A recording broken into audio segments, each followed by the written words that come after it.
Welcome to Gaining the Technology Leadership Edge, a podcast for tech executives.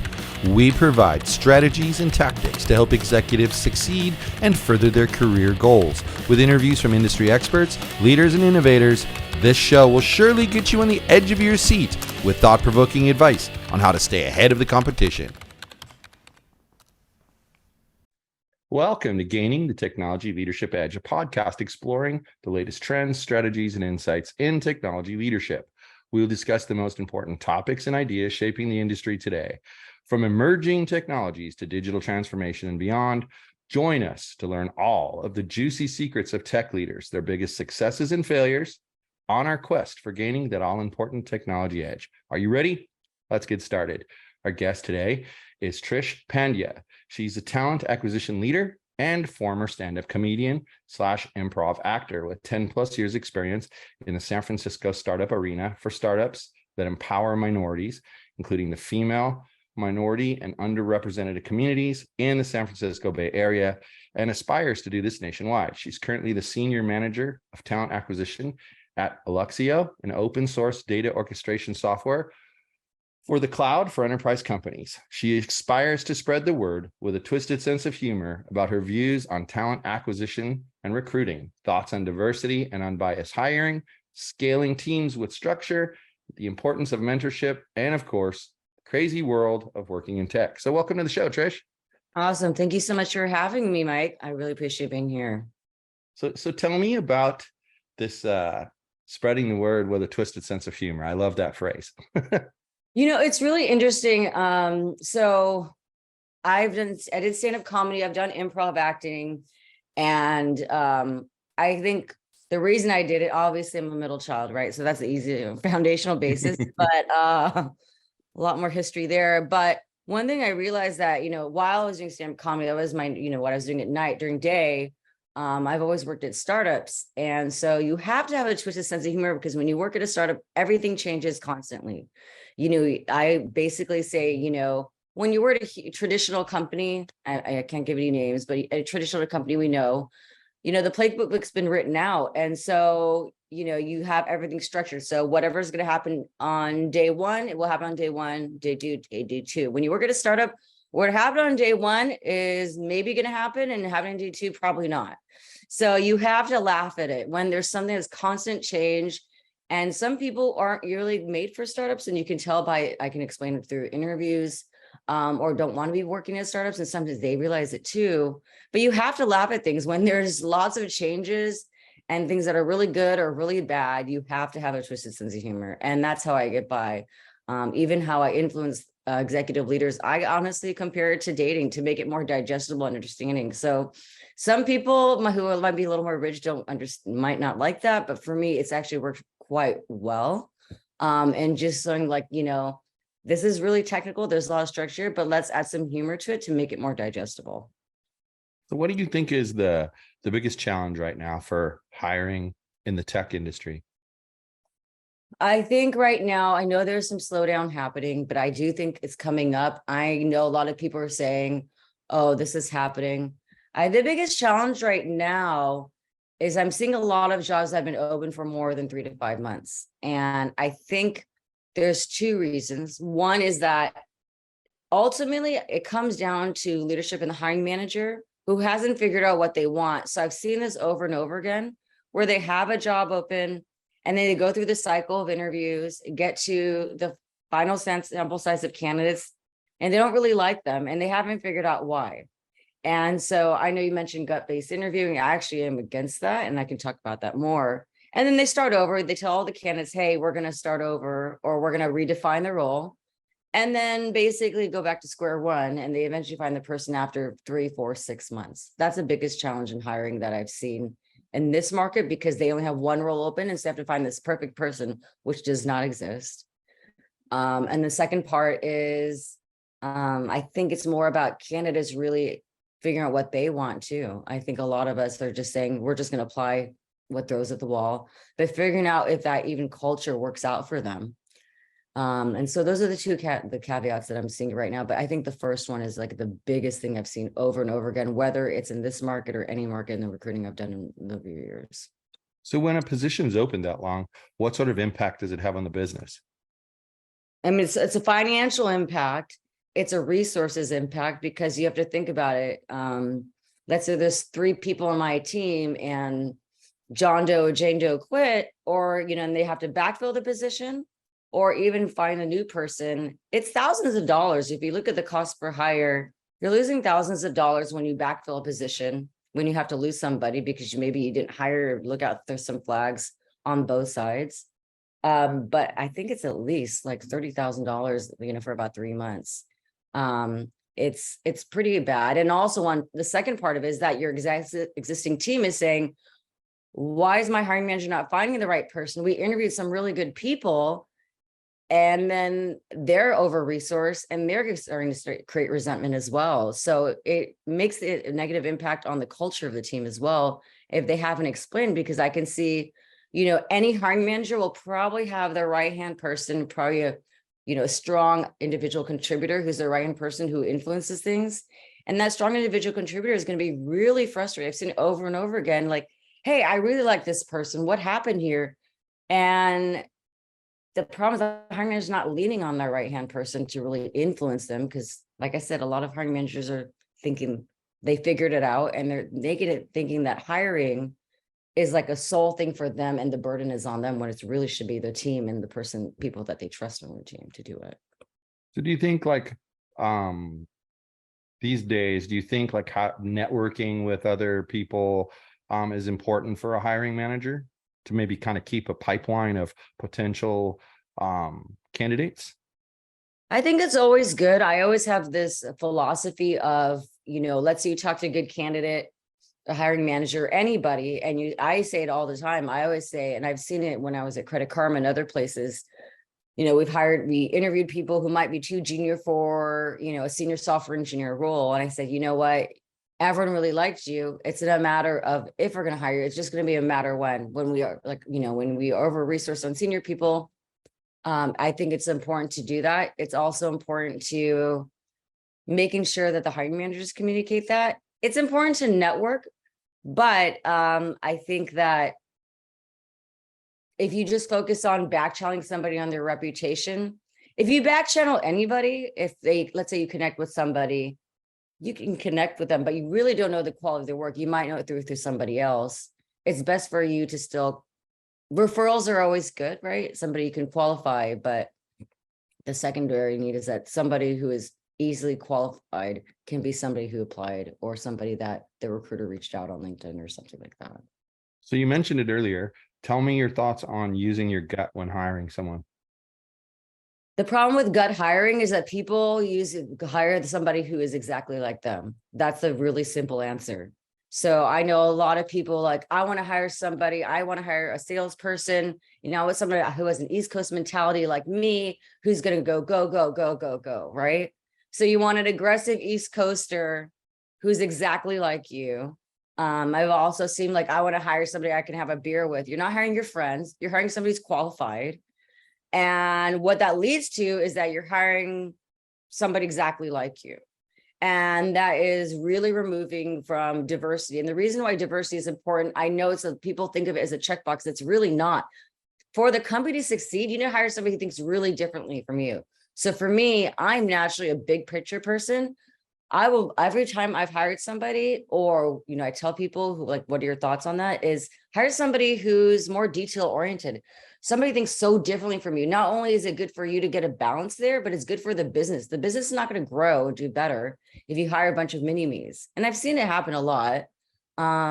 There's nothing wrong with hiring people from different backgrounds. I knew a lot of salespeople, like, I want to hire somebody who played football. Well, that narrows it down to what, 16 people? You know what I mean? So there are people who have competed in competitive things. Somebody who did anything competitive, it doesn't even have to be a sport. Somebody who had, participated in a networking event where they had to have the best feature or anything like that. And somebody who, what they really want to do is when somebody's competitive, or they want somebody who was a football team. Okay, so you want somebody who's a team player who knows how to be collaborative and knows how to take direction. that literally opens up the pool to like a lot more people than somebody worked who played on football team. So, but if you're, when I mentioned gut hiring, I was more thinking about, I'm sitting and I'm interviewing someone, and for whatever reason, I'm getting this nagging feeling that like they're just not going to be a good fit. I can't necessarily pinpoint why, but my experiences is telling me this. Anytime I hire this kind of person, this is what happens in my team. Do you discourage that? Yes, absolutely. I discourage that because your previous experience, maybe a post-traumatic stress disorder from something from back then. I don't know what it is, but maybe you have some trauma there. I get it. I'm like, oh, I've seen this one before. This person was a terrible person, right? And I'm like, nope, not gonna touch that. The most important thing is before you go into the interview, is the burden is really on as the interviewer. You have to think about it. So if somebody's not giving the answer that you want, did you pry into asking the answer? What you should go into saying, I have a whole checklist with my teams is saying, obviously provide, make them feel comfortable. Do not do the prove it to me interviewing, like testing them. And then, so when it comes to a point where like, I'm not getting the answers that I want, we'll say, I really want to learn more about you. I want to pry into this.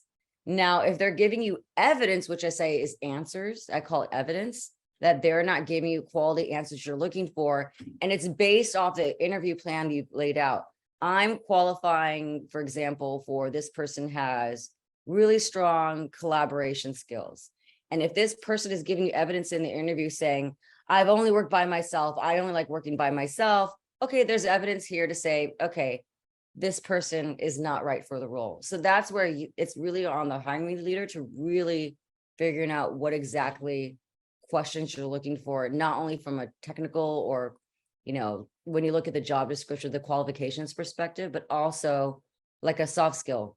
Because at the end of the day, if somebody isn't proactive, if someone doesn't know how to deal with ambiguity, if somebody needs to be spelled out exactly what to do, dealing with ambiguity is the opposite of that. Hey, I need you to figure out what Excel can do here. I'm giving you a simple example. If someone's not proactive, can't deal with ambiguity, as well as somebody who is comfortable with asking questions, that's really the soft skills in a startup, from what I've seen, has typically worked for people who thrive. So what kind of interview process, I shouldn't say interview process, what kind of hiring process do you advocate for? Like what steps do you follow when you're trying to fill a position? Yeah, I think it's more, I have a pretty structured hiring process when I work with my hiring partners. One is providing an end date of when you want this offer to go out. So let's say I'm making it September 1st. We want to benchmark that and make sure I have a really, really strong intake meeting. Meetings like, I want to make sure they know exactly what they're looking for. It's like dating. If you're like, oh, I want somebody who's really smart and funny. Well, okay, everyone is, get over it. And what's your version of smart and funny, right? Because my version of smart and funny is way more twisted than most people. So I think we need to figure out what that means. So if you want to hire somebody with the intake meeting with the hiring manager, I want to hire a finance person who can lead teams and knows how to collaborate with junior people on our team, and somebody who's, can work really well with NetSuite. Okay, well, let's go into what that looks like. And if when I go into the soft skills, I really want somebody who can collaborate and mentor. Okay, so we go into the interview process and we lay out the interview plan. Tell me about the questions you want to ask. That would mean when you ask about mentoring. And what are the evidence of answers that you want from them to type of answers? Someone says, I mentor a lot. We'll explain how. Well, really hands-on. This is a methodology I use to mentor people who come out of school. And I actually have a plan to be able to do that. I've done it before. Well, if that's a satisfactory answer for the hiring manager, we make sure that's covered in the interview plan so they can go into the interview plan with a plan of attack, right? They know exactly what the ideal answer they want to get or something around that, versus the raw non-ideal answer is, I like mentoring people, but they should be able to figure out what they want to do. I'm making an example here. Then they're probably not qualified, right? Makes sense. So used to be really common in the tech industry. I'm not sure how it is today, but how do you feel about testing their technical skills? If it's a software engineering test, or I understand like an engineering technical interview, I do believe it should be a live whiteboarding interview. I don't believe in giving them or standardized tests because first of all, it's really poor candidate experience. I have so many strong opinions about candidate experience, how it's free and it's everything. But the second part is that when you give somebody a test, they can Google it, they can figure it out, they're going to spend time on it. The fact that if you want to just qualify, if they just spent time on it and they're showing that they're being proactive and doing the homework, then that's fine, but it is a turnoff. If you're using as evidence to qualify somebody in their answers, if you're going using their test answers as a way to qualify them, that is a really bad indicator, because you're giving them the ability to talk to their friends, Google, all of that. Also, most people who are qualified aren't going to do tests. If you're doing a technical interview, like a software engineering interview, I support doing live whiteboarding with another engineer on the team, because they're going to not be able to answer everything. And so you're testing them to see if they can collaborate with you. If somebody's asking a coding question and the interviewer says, I'm not sure about this, can you clarify exactly what you're asking of me? You know you can work with this person because they're asking questions and bouncing ideas off of you. And that way a test does not qualify for that. I completely agree with you on that. I think that the whiteboarding, if you're going to do any kind of testing at all, the live whiteboarding during an interview is essential, because it shows you whether the person can think conceptually. I mean, that's, for a software engineer, that to me is the biggest issue. I don't always care how they get the job done, but I do care that they understand the approach, right? I mean, I can tell you most candidates shy away from those tests because, like, I had years ago, I had an interview for a big software company that was contracted with some major school districts. And they basically they're that company where you log in and you can see what your children's grades are and et cetera. And they're like, yeah, we're in the middle of redesigning our software, and we want to see what kind of approach you would use on the front end for this piece. Well, like 6 months later, after I got turned down for the job, they were using my interface that I created. Whoa, and you just kind of say to yourself, yeah, they're taking taking your information. Yeah. free software development for them, as part of an interview process. And also, like, at the time, I had 30 plus years experience. I had plenty of references. They could have called those references and been like, does he know how to code? I think that's what's really ridiculous is you get somebody with tons of experience, they have job references. Those people are going to tell you if they can't code or not. And if that's what you're trying to find out by a test, it's going to be a failure. But I do agree with you, like the whiteboarding thing, it's huge. Can you solve problems? Can you collaborate with other people? Like, are you smart enough to ask a question rather than sit there and go, and try to figure it out? I can even recall one time I got asked how to write a query to bring back something. And I said, well, I've never done that before, but I guarantee you, if I used Google right now, I could figure it out. Oh, you'll never find that. It's very proprietary. And when I did my search, it was literally the answer was the first item on Google. That got me the job, because he later told me, he's like, I never thought anyone could just Google the answer. I wouldn't think anyone would know how. Well, when you've done it for a lot of years, you know the words to use, So that's kind of interesting. So typically, how many interviews do candidates go through when they're seeking a job, like through the process that you use? They should only go. So for example, for any role, depends on the leveling, right? So for a more junior role, when somebody's out of school, the interview process should be probably 2 months max at that, if that. It depends on level of experience. If you're looking for somebody who's a senior director above, the average time to fill should be, I would say, 4 to 6 months. But typically the ones I've done for anything that's, I would say anything that's individual contributor should be filled within 90 days. I have filled directors within 90 days because we had a structured plan of approach. But in terms of the numbers of interviews, it should typically go for any hiring manager. If you look at the funnel, I'm sure we know all the funnel questions. It should typically be, for every recruiter screen that's done, it should be at if the recruiter and the hiring manager synced with each other appropriately, it should be for every 10 recruiter screens that done, I would say 6 should be moving forward. So if you do in terms of a 60% ratio, so 60% from hiring manager to recruiter screen. And then for that, the rest of that, it should be down all the way to the funnel.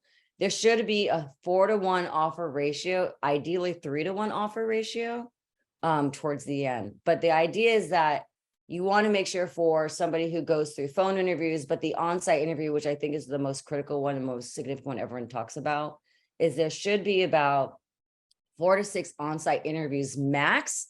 And if somebody goes 4 to 6 interviews, I would say after 6 interviews at the most happen, and the hiring manager doesn't like anybody, that's really on the hiring manager. That looks really bad. You should really figure it out. That's what I'm saying. Do your homework ahead of time. I mean, that's why you have you have an internal resource to help you get there, to really figure it out and flush it out. And I think people haven't really flushed out their bias yet. It's really, and bias is necessarily not a bad thing. But for the most part, people want to hire people exactly like them. And I remember this recently where this hiring manager want to hire this aggro New York guy. I'm like, this guy is going to quit in 3 months because he doesn't want to listen to you because you're exactly like him. It's not going to work, right? So it's hard to watch, but like I said, as a recruiter, all we can do is offer advice. And if they want to take it, they will take it. But luckily, I've been very, very grateful and very fortunate they have over time. Could you share your thoughts on like DEI hiring, diversity and equity hiring? Yeah, I think it's top of mind. I think it's top of mind because, like I said, people don't realize that diversity hiring is not only, first of all, I think people maybe, I'm just saying it, if people don't, diversity hire is not just hiring for race and gender and checking a box. You want to hire people who have different backgrounds, who went through differently from you, who think differently from you. And it's only been good for the business. I experienced it personally and I've seen how it works. And it's actually like an amazing team when you hire people who are just thinking very differently than you. And diversity is a huge essential part in that. So I think that diversity, I have a whole like spreadsheet on diversity resource groups like Lesbians Who Tech, there's Afro Tech, there's a ton out there. I have like 1 billion of Latinas in tech. I'm a huge advocate for a lot of groups who are so qualified and nobody thinks about spending on this. I think a lot what's happening right now in tech is like, we don't have money to spend on D&I hiring. I literally have a action plan where we spend $150 a month on D&I resources to really engage a different candidate pool. It's something that really helps a company I've seen help IPO and do better. And it's something that is just the right thing to do. I've seen a lot of people I've gotten from diversity hiring resources where I've gone to conferences and we literally hired like 3 people within 2 weeks because not only did the people, that had a great time with me because I represented the company, but they got a window to the fact that we're just showing up and supporting this diversity group. So that's why it's so important for companies to show up and saying, hey, we're not just in support of this as a checkbox. We need you because you're going to help our company get better and make more money. If a company CEO is thinking just about the bottom line, you need to hire for diversity. That's it. So that's good. I mean, I actually agree with you on that. I think that the perspective that someone can bring to the table really matters, especially, you're talking about startups. And you talked about how, rightfully so, talk about how things change so rapidly. And I think part of that, what helps that is bringing in people with a diverse viewpoint who can say, if we go in this direction with this process, I've noticed that these kind of things happen, but when we go in this direction, I've noticed these kind of things happen. And then as a group, people can figure out as a company which direction they want to go. And that's one of the fun, actually, in my opinion, one of the fun things about working for a startup is the fact that things are changing. And if you get in early enough, you have an opportunity to influence those kind of changes and what direction the company goes in. But, I've experienced it. Like I got hired years ago by 3 guys, 2 were brothers and 1 was their best friend. And literally nothing was getting done because they would just agree on everything. If they said no, it was no. If they said yes, it was yes. And there was no discussion about whether it was a good idea or a bad idea. And at one point we had a management consultant who literally said, you guys are going to destroy your own business by insisting that you 3 are the only ones who have any say. And so he kind of insisted that they expand their executive team to include, at first it was 6 members, which of course caused a huge rift because the 3 of us would be on one side and those 3 would be on the other side. So we added a 7th member. Well, once we did that, they started to get frustrated because the votes would be 4-3, 5-2, 4-3, 5-2, 4-3, 5-2 against them. Yeah, it And sounds like nepotism to me. That's pretty much what usually what happens. ended up happening was we went from a period where we were stuck at like $4 million in sales per year to $40 million in just a year, because we started to open up our minds to other ideas and not be so myopic. Like they'd make rules like, we were delivering food. Think Grubhub only a million years ago. And they'd be like, we're only doing businesses because we only want like corporate lunches. Great. Then they'd go and look at a company to purchase, like to buy, and it would be 80% residential. And you'd say, well, you do realize that you keep saying they're making $2 million a year in sales, but we're going to shave 80% of that right off the top. Well, why are we doing that? No residential. Oh, but maybe we can try it. Well, no, we're not going to try it. We've made this. This is our rule. This is the direction we're taking the company. And that's how we're going to grow. So I think had they from the beginning used the concept you're talking about of don't hire people who are exactly like you, hire people who maybe, they fit with you, but they think differently than you. Well, then now you're bringing new ideas to the table. And I think that's huge, huge, huge. So tell me a little bit about, what is it like being a talent acquisition manager? I mean, how stressful is this job? That's a great loaded question. Okay.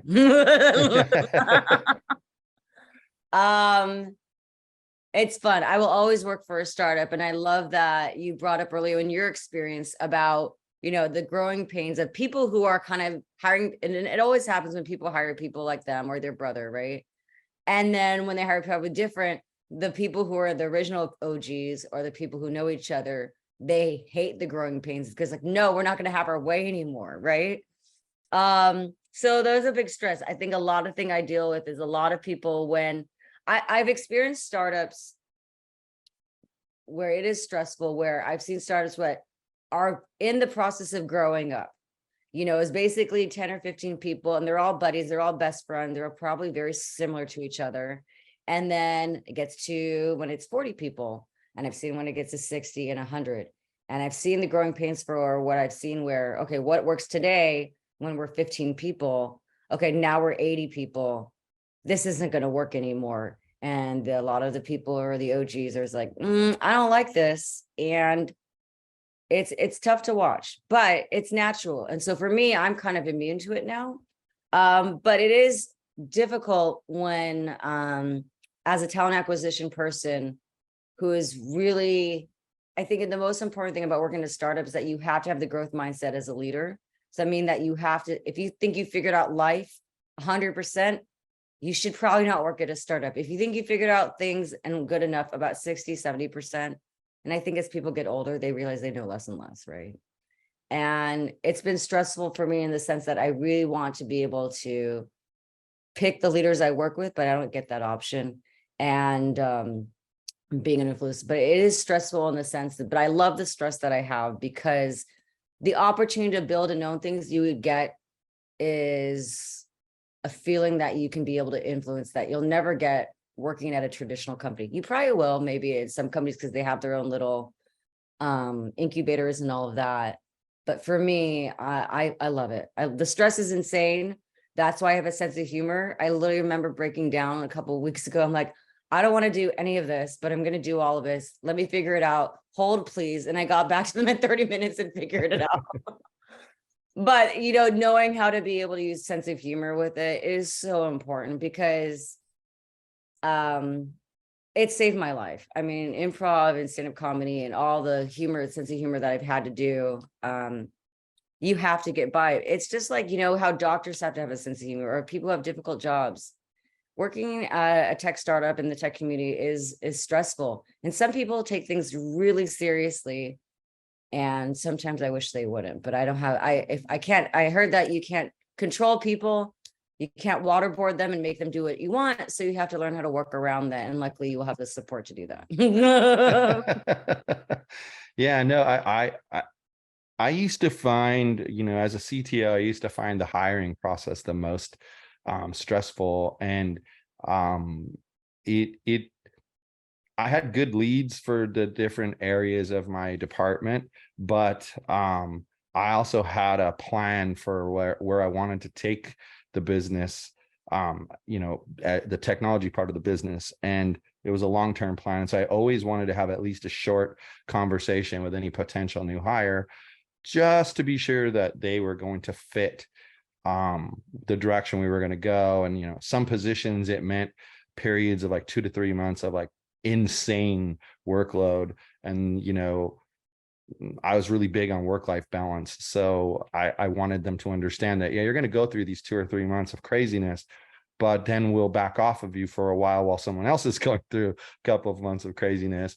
But I actually hated taking the time for the interview process, despite the fact that I knew how important it was, just because sometimes you'd face two people and you're like, well, which one do I choose? They both bring a lot of things to the table. Who do I choose? And that's when I learned what you said is true. Like, it comes down to, you can talk to that person and go, look, we didn't decide to hire you this time, but it's not a matter of if, it's going to be when. We want you on this team. It's just we don't have the space for you at the moment. And I like that approach that you mentioned before, because it lets them know that even though they didn't get picked up for this position, it's not a reflection on who they are and their work ethic or anything like that. So, well, this has been a great conversation. I really appreciate it. Why don't you let my listeners know where they can find you? I know you have some content up on Medium that they can look up, and I'll make sure that gets into the show notes as well so they can find you. Yeah, absolutely. You can find me on LinkedIn. I'm going to be starting a website, trishpandia.com. I'm on there. And I'm also going to be having some speaking engagements coming up. So yeah, follow me on LinkedIn for now, but yeah, I'm always reachable, things like that. Cool. Well, thanks everybody for tuning in to Gaining the Technology Leadership Edge. We hope you've had a great time with us, learning everything you need to know to stay ahead of the technology curve. Remember, be curious, be updated on all the latest trends, and show them who's the boss. Until next time, we'll be back with plenty more techie tips and tricks so you can stay on top of your game.